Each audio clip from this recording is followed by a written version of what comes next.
Kechirimli bolup kechirsen ki men sen менен жашашым мүмкүн деп атат ая деди. Кийин дагы мали жакшы болгон деп үйүн аракта да жакшы болгон кызы мен отура бер, мали дей бер, мали дей бер дедим. Берсе 3-5 да экен, 3-тасыга кечирдик. Onu hiç kanaka değişesi yok. O kuru ele söz o. O karındaşım koşup koyup duruyor söz. Жалгыз бой эне катары жөлөк пул алып, ушу 3 баласына тең. Бизде каттоодо турган.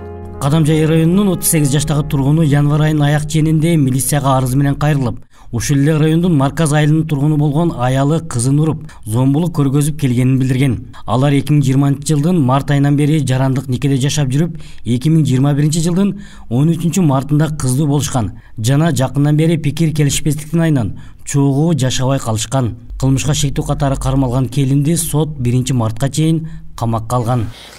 Ушул иптер менен жакшы мамиледе болсоң, кийин жашашым мүмкүн. Ошолорду кечирип жашагын. Кечирсең кийин жашайм дейт да. Шектүү катары камакка алынган келиндин апасы Максуда Шадиеванын күйөөсүн жана уулун үйүндө атып, өзүн ур токмокко алган адамды күйөө баласы ырайым кылууга кызын мажбурлаганын айтат. Анын айынан 3 айдан бери кызы жана күйөө баласы бирге жашабай калган. 2 айгыча кызымды сен ондой экенсиң, Россияга барып экти тийипсиң, Марказга тийипсиң, палан кылыпсың, мен 7-нчи эриң экенмин деп койбоду да. Койбоптур. Мен кызым айтты, шунака койбой жатат ая. Эмнеге онда кылып атат экен десем, мына шадиптерди кечирип, кечиримди болуп кечирсең ки мен сен менен жашашым мүмкүн деп атат ая деди. Кийин дагы мали жакшы болгон деп үйүн аракта да жакшы болгон кызы мен отура бер, мали дей бер, мали дей бер дедим. Свашылык кылды, парава кылып, ашынакаларды чыгарып, неме кылды, пулдап жүрдү өзүбүздөргө, мааладарга. Күйөө балам, жакшы эле, грамотный эле бала. Бир айга эркиндигинен ажыраган келиндин агаларынын бири Талип Шадиев жарандык никеде жашап жаткан карындашы менен күйөө баласынын ортосундагы келишпестикти, агасы жана анын уулунун өлүмүнө байланышы жоктугун айтты.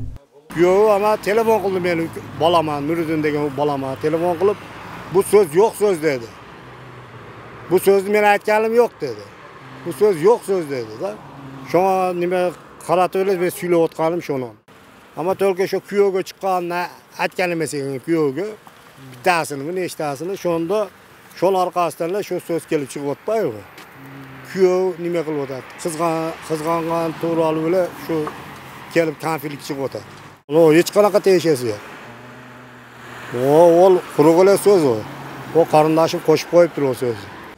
Күйөөсү 2 жаштагы кызымды ур токмокко алды деп жубайынын үстүнөн даттанган үй бүлө буга чейин катардагы эле үй бүлөлөрдө жашашканын Айрыбас айыл өкмөтүнүн орун басары Исламидин Исмаилов айтат. Ал келин буга чейин жалгыз бой эне катары 3 баласына жөлөк пул алып турган. Бул үй бүлө мурда көйгөйлүү болуп каттоодо турган эмес, бирок аялы катмар болуп, жалгыз бой эне катары жөлөк пул алып, ушу 3 баласына тең. Бизде каттоодо турган, аялы катары, аз камсыз болгон үй бүлөлөрдүн катарында. Каттоодо турган. Эми мурда мындай маселелер чыккан эмес деп эле күйөөсү деле айтып атат. Эми турмушта ушундай маселе чыгып калды дегендей мандечи. Жөлөк пул алган, эми анчалык деле үйү жок, башында эмеси жок үй бүлө эмес. Отто эле жашаган үй бүлө.